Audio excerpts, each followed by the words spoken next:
নমস্কার বন্ধুরা, PS 440 চ্যানেলে তোমাদের সবাইকে স্বাগতম জানিয়ে শুরু করছি আজকের ভিডিও। আজকে যে বিষয় নিয়ে আলোচনা করব সেটি হলো এয়ার ইন্ডিয়াতে কর্মী নিয়োগ করা হচ্ছে। তো জেনে নাও আবেদন পদ্ধতি, বিস্তারিতভাবে তোমাদের সাথে শেয়ার করব এই ভিডিওতে। তো এয়ার ইন্ডিয়া এর তরফ থেকে একটি বিজ্ঞপ্তি প্রকাশিত হয়েছে। সম্প্রতি ভারতের একটি জনপ্রিয় এয়ারলাইন্স কোম্পানি এয়ার ইন্ডিয়ার তরফ থেকে কর্মী নিয়োগের একটি বিজ্ঞপ্তি জারি করা হয়েছে, যেখানে মাসিক বেতন 28,000 টাকা দেওয়া হবে চাকরিতে নিযুক্ত প্রার্থীদের। চলুন এই বিষয়ে বিস্তারিত তথ্য তোমাদের সাথে আলোচনা করব এই ভিডিওর মাধ্যমে। তার আগে যারা এখনও PS 440 চ্যানেলটি সাবস্ক্রাইব করোনি, এই ধরনের গুরুত্বপূর্ণ ইনফরমেশানের জন্য চ্যানেলটিকে সাবস্ক্রাইব করে অল নোটিফিকেশান অন করে দাও, যাতে কোনো ভিডিও মিস না হয়। তো প্রথমেই চলে আসছি পদের নাম।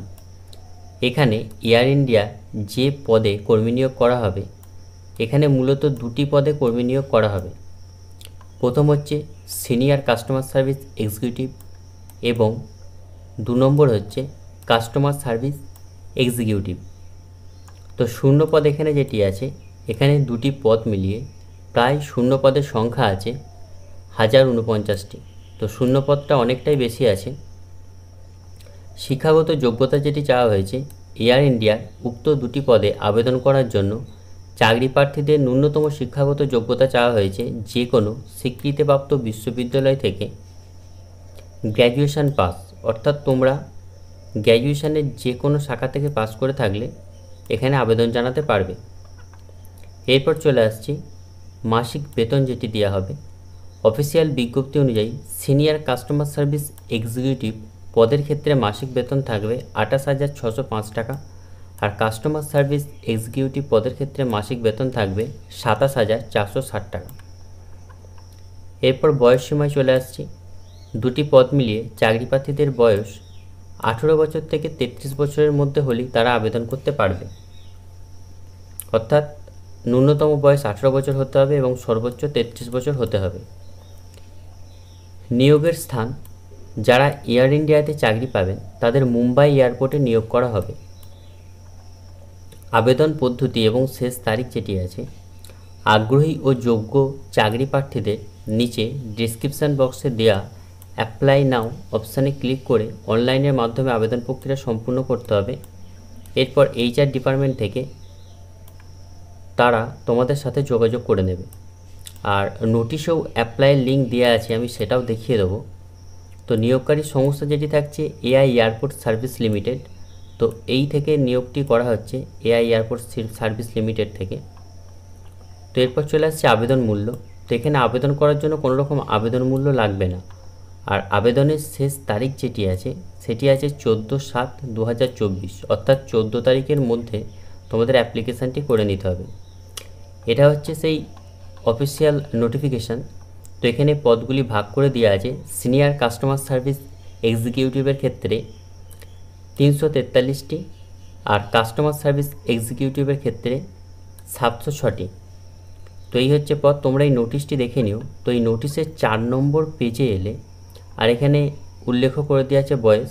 সিনিয়র কাস্টমার সার্ভিস এক্সিকিউটিভের ক্ষেত্রে 33 বছর অবধি বয়স থাকতে হবে। আর ওবিসি হলে যেটা ক্যাটাগরি অনুযায়ী ছাড় থাকে সেই রিল্যাক্সেশনটা পেয়ে যাবে। SC/ST হলে 5 বছর, ওবিসি হলে 3 বছর। তো ডিটেলস দেখে নিও এই বিজ্ঞপ্তি। আর শুধুমাত্র কাস্টমার সার্ভিস এক্সিকিউটিভের ক্ষেত্রে 27,450 টাকা বেতন শুরু হবে, আর এটার বয়স সীমা থাকছে 28 বছর অবধি। আর এই বিজ্ঞপ্তির 4 নম্বর পাতায় হাউ টু অ্যাপ্লাই করা আছে। এখানে দেখো লাস্ট ডেটও দেওয়া আছে 14 জুলাই। এখান থেকে সে HTTP ফর্ম বলে যে গুগল ফর্ম আছে, এখানে ক্লিক করলে তোমাদের সামনে ফর্মটি ওপেন হয়ে যাবে। তো এখানে আসার পর তোমরা ইমেল, যে ইমেলটা দিতে চাও সেই ইমেলটা যদি একই ইমেল থাকে তো এখানে টিক দিয়ে দেবে। এরপর স্টেশন অ্যাপ্লাই মুম্বাই করে দেবে, কারণ এটা যেহেতু মুম্বাইয়ে নিয়োগ হচ্ছে। এবার কোন পোস্টের জন্য অ্যাপ্লাই করছো, কাস্টমার সার্ভিস এক্সিকিউটিভ না সিনিয়র কাস্টমার সার্ভিস, যেটা করতে চাইছো সেটা করে দেবে। এখানে তোমাদের ফুল নাম দিয়ে দেবে, আধার কার্ডে যেটা আছে এখানে বাবার নাম দিয়ে দেবে। ডেট অফ বার্থ এখান থেকে সিলেক্ট করে দেবে ক্যালেন্ডার থেকে, দিয়ে বসিয়ে দেবে। এরপর তোমাদের যেটা করতে হবে, এজ প্রুফ সার্টিফিকেট যেটা আছে, বার্থ সার্টিফিকেট হোক, স্কুল লিভিং সার্টিফিকেট হোক, বা 10 পাস সার্টিফিকেট হোক, অথবা পাসপোর্ট, সেটা 1 MBর মধ্যে এখানে আপলোড করতে হবে। তুমি কোন স্টেটে জন্মেছো সেটা এখানে লিখে দিতে হবে। তোমার করসপন্ডেন্স অ্যাড্রেস দিয়ে দিতে হবে। এখানে স্টেটটি এখান থেকে চুজ করে নিতে হবে, যে স্টেট থেকে তুমি জন্মেছো। এরপর পিনকোড দিয়ে দিতে হবে, তোমাদের মেল আইডি দিয়ে দিতে হবে, মোবাইল নাম্বার দিয়ে দিতে হবে। অল্টারনেট মোবাইল নাম্বার দিতেই হবে, কারণ এখানেও রেড মার্কস দেওয়া আছে। এখান থেকে জেন্ডার সিলেক্ট করে নেবে, মেল না ফিমেল। এরপর এখান থেকে বিবাহিত না অবিবাহিত সেটা সিলেক্ট করে নেবে, যেটা হবে উইথড্র যদি হয় যেটা হবে সেটা সিলেক্ট করে নেবে। এরপর ন্যাশনালিটি সিলেক্ট করে নেবে। এরপর তোমাদের রিলিজিয়ানটা সিলেক্ট করে নিতে হবে, তোমরা যে রিলিজিয়ান হও সেটা, সেই ধর্মটা সিলেক্ট করে নিতে হবে। এরপর তোমাদের ক্যাটাগরি এখান থেকে চুজ করে নিতে হবে, তোমরা যে ক্যাটাগরিতে বিলং করো। এবার তোমার মাতৃভাষা এখান থেকে লিখে দিতে হবে, যাদের বাংলা তারা বাংলা লিখবে। এখানে প্যান কার্ডের নাম্বার দিতে হবে, এখানে আধার কার্ডের নাম্বার দিয়ে দিতে হবে। আর এক্স সার্ভিস ম্যান হলে তো সেখানে এটা ইয়েস করতে হবে, যদি কেউ এক্স সার্ভিস ম্যান হও, না হলে এখানে নো করে দেবে। যদি পুলিশ সার্ভিস করে থাকো তাহলে ইয়েস করবে, না হলে নো করবে। আর এখান থেকে যদি কোনো গভর্নমেন্টের যদি কোনো কাজ করে থাকো বা আন্ডারটেকিং, তো সেখান থেকে এখান থেকে চুজ করতে হবে। আর এবার চলে আসতে হবে তোমাদের এডুকেশান কোয়ালিফিকেশানের ক্ষেত্রে। এখানে মাধ্যমিকের স্কুল বা বোর্ডের নাম এখানে লিখে দিতে হবে। এরপর কোন মাসে এবং ইয়ারে পাস করেছো সেই ডেটটা লিখে দিতে হবে। তোমরা সার্টিফিকেটের নিচেই পেয়ে যাবে ডেট, বা রেজাল্টের নিচে পেয়ে যাবে ডেটটা। এইচএসের ক্ষেত্রেও তাই, সেম জিনিস। গ্র্যাজুয়েশনের ক্ষেত্রেও তাই। গ্র্যাজুয়েশনটা কত বছরে কমপ্লিট করেছো সেই ডিউরেশনটা এখানে দিয়ে দেবে।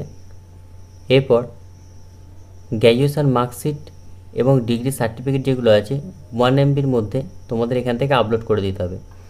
আদার এডুকেশান কোয়ালিফিকেশান যদি কিছু থেকে থাকে তো এখান থেকে যদি থেকে থাকে তো ইয়েস করবে, ইয়েস থাকলে কী আছে সেটা দিয়ে দেবে। এখান থেকে স্কুল কলেজ ইউনিভার্সিটি নেম দিয়ে দেবে, কোন সাল কোন মাসে পাস করেছো সেটা দিয়ে দেবে। এখান থেকে ডিউরেশন দিয়ে দেবে, কত দিনে করেছো, পার্সেন্টেজ দিয়ে দেবে। আর ওয়ার্ক এক্সপিরিয়েন্স যদি থেকে থাকে তাহলে এখানে দিয়ে দিতে হবে অর্গানাইজেশনের নেম, কোন পোস্টে তুমি কাজ করেছো আর কত বছর সার্ভিস করেছো, মানে কত বছর থেকে এখানে ফ্রম যে ডেটে জয়েন করেছো সেই ডেট দেবে। পিরিয়ড অফ সার্ভিস সেটা দিয়ে দেবে।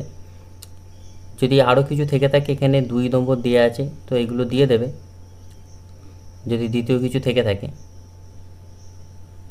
আর যদি ওয়ার্ক এক্সপিরিয়েন্স থেকে থাকে AIASL তাহলে এখান থেকে ইয়েস করবে, না হলে নো করে দেবে। আর ইপিএস তো কোন জায়গায় করেছো, ডেজিগনেশান অ্যান্ড স্টেশন সেটা এখানে উল্লেখ করে দিতে হবে। লাস্ট ডেট অফ কন্ট্র্যাক্ট সেটা এখানে দিয়ে দিতে হবে, যে কন্ট্র্যাক্টের লাস্ট ডেট কবে ছিল। এখান থেকে তোমাদের একটি বায়োডাটা আপলোড করে দিতে হবে। এখানে এসে ডিক্লারেশানে এই ঘরে টিক দিয়ে দিতে হবে। এবার এখানে এসে ডিটেলস ভেরিফাই, যে তুমি যেটা করেছো সেটা ভেরিফাই করার পর সাবমিটে ক্লিক করতে হবে, তাহলেই তোমাদের ফর্ম ফিল আপটি কমপ্লিট হয়ে যাবে। তো যদি কোনো প্রশ্ন থেকে থাকে তো তোমরা কমেন্টে জানিও, আমি উত্তর দিয়ে দেবো। ধন্যবাদ বন্ধুরা ভিডিওটি দেখার জন্য। এই ধরনের গুরুত্বপূর্ণ ইনফরমেশানের জন্য চ্যানেলটিকে সাবস্ক্রাইব করে অল নোটিফিকেশান অন করে দিও।